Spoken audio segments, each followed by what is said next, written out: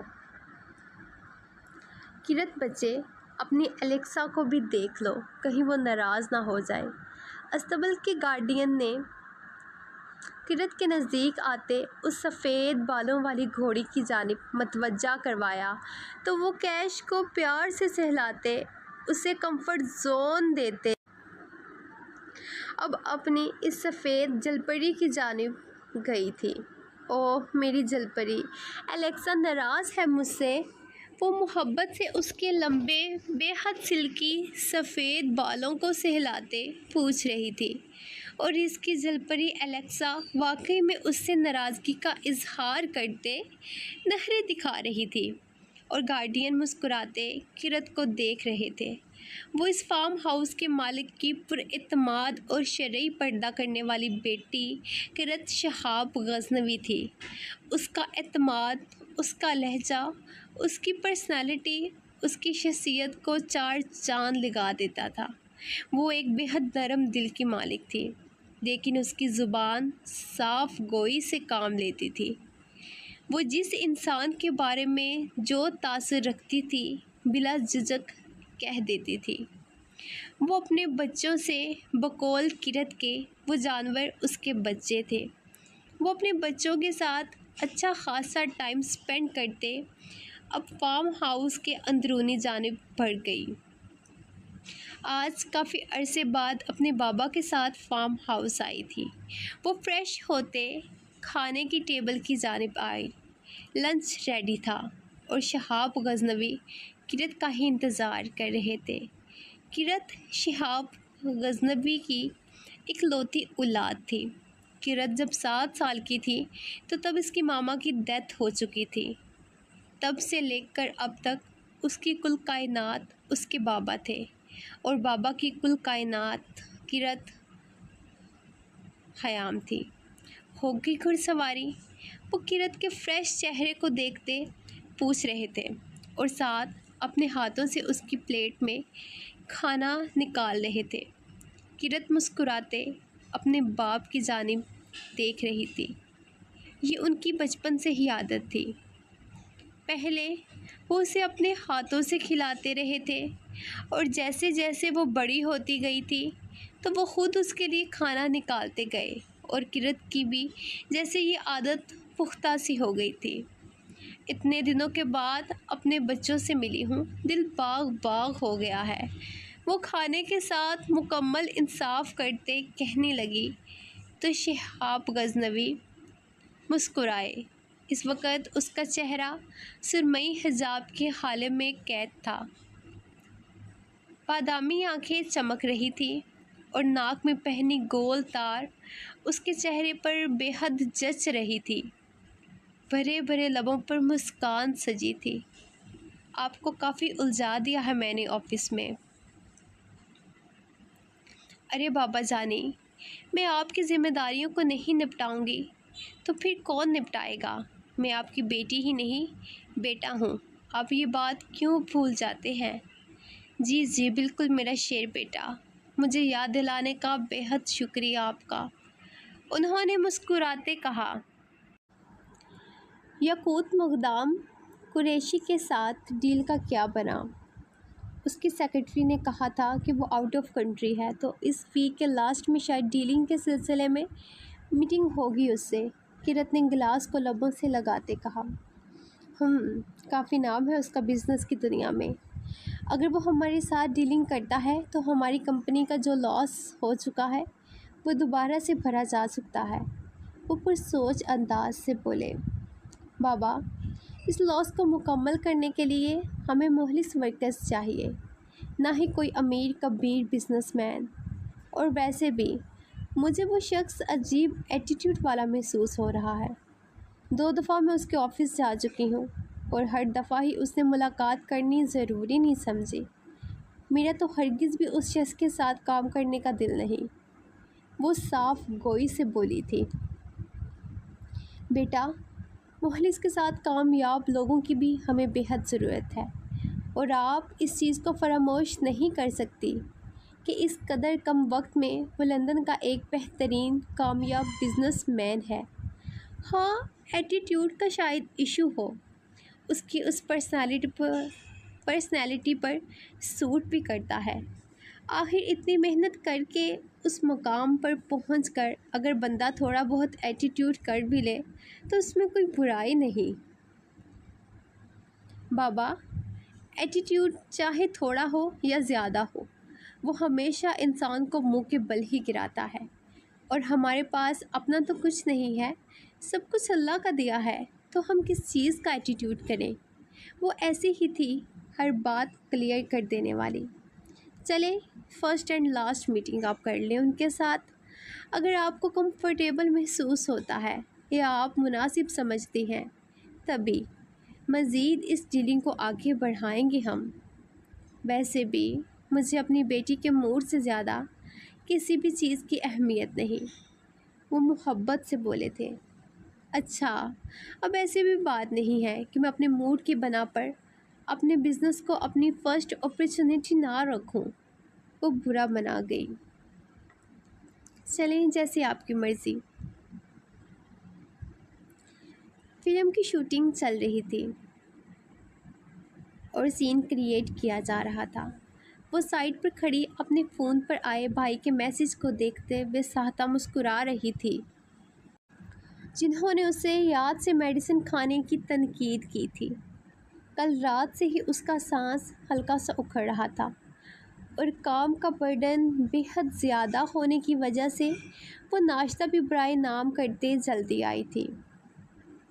Hero صاحب پول کے اندر موجود تھے، اور ہیروئن محترمہ اسکرٹ میں بڑی ادا سے پول کی سیڑھیوں پر قدم رکھتے نیچے اتر رہی تھی۔ اس کی ٹانگیں پانی میں گم ہو رہی تھی۔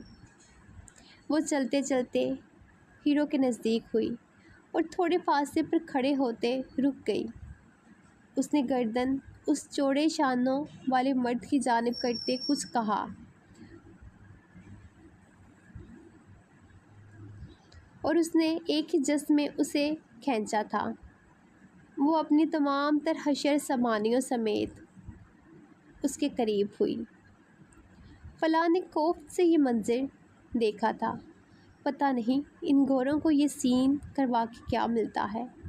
وہ دل میں سوچتے بڑبڑائی، اس کا صحیح ہے، اس کو آئے دن ایک نئی لڑکی مل جاتی ہے یہ حرکتیں کرنے کے لیے۔ وہ ہیرو کو دیکھتے سوچ رہی تھی، یہ تو شاید ان گوروں کے ساتھ رہ کر اور کام کر کر کے یہ بھی بھول گیا ہے کہ مسلمان ہے یہ۔ فلاح نے تعصب سے سوچا۔ جب کسی کے بلانے پر وہ بھاگتی آگے کی جانب گئی۔ اسے دوسری لڑکیوں کے ساتھ مل کے چیری بلاسم کے فلاورز کو ان پر بکھرانے کا کام دیا گیا تو وہ پھونی سی ناک کو پھلا گئی تھی۔ آہ فلاح، تجھے یہ بھی دن دیکھنے تھے۔ وہ سوچتے ان لڑکیوں کے ساتھ آگے بڑھی۔ اس کی پوری آنکھیں درمیانے سائز کی تھی لیکن لمبی ترخ دار تھی، جن پر گہری مڑی ہوئی پلکیں تھیں جو اس کی آنکھوں کو بے حد اٹریکٹیو بناتی تھی۔ فلاح، تم دوسری سائڈ پر ہو جاؤ، ایک لڑکی نے کہا تو وہ فوراً اس سائڈ ہوتے ان کے شاٹ کے لیے ریڈی ہوئی۔ ڈائریکٹر کی آواز پر وہ فوراً اپنا کام کرنے لگی۔ اس نے ایک سرسری نگاہ ہیروئن کے ساتھ سین کرتے اس مرد پر ڈالی۔ وہ حزام لغاری تھا، ہالی ووڈ کا بے حد خوبرو ہیرو تھا۔ چوڑے شانے، اس کی جم سے بنی ہوئی باڈی کافی شاندار تھی۔ سین ختم ہو گیا جبکہ وہ ہیروئن ابھی بھی اس کے ساتھ کھڑی تھی جب ہیرو نے اسے تھامتے ایک جھٹکے سے دور جھٹکا۔ وہاں سب کسی نہ کسی کام میں متوجہ تھے، کسی نے زیادہ غور نہیں کیا جبکہ اس ہیروئن کا شرمندگی اور غصے سے چہرہ سرخ ہو گیا تھا، اور فلاح جس کی بلا ارادہ ہی نگاہ اس کی جانب تھی، اس کی آنکھوں نے اس حرکت کو بخوبی نوٹ کیا تھا۔ ہیروئن کا چہرہ دیکھتے اس نے جلدی سے ہاتھ کی 2 انگلیوں کو لبوں پر رکھتے اپنی مسکراہٹ کو بے حد مشکل سے ضبط کیا۔ ٹاول دو۔ وہ یوں ہی سر جھکائے ابھی مسکرا ہی رہی تھی جب وہ اس کے قریب سے گزرتا گمبھیر آواز میں بولا تو وہ فوراً ٹاول لیتے اس کی طرف بڑھی جو صرف شارٹس میں تھا۔ اس نے فوراً ٹاول اس کی جانب بڑھایا تو وہ اس پر ایک نگاہ ڈالتے ٹاول کھینچنے کے انداز سے لیے دوسری جانب بڑھ گیا۔ جاہل، بدتمیز انسان، وہ غصے سے بولی۔ جاری ہے۔ امید ہے کہ آپ کو آج کی ایپیسوڈ پسند آئی ہوگی۔ تو یہ فرسٹ ایپیسوڈ تھی اس ناول کی۔ اچھے بچوں کی طرح اچھا ریویو لازمی دیجیے گا اور اچھا رسپانس دے کر اس ناول پر رائٹر کا دل خوش کر دیجیے گا، وہ بیچاری خوش ہو جائے گی۔ ویسے بھی آج کل بڑی سست سی رہ رہی ہے۔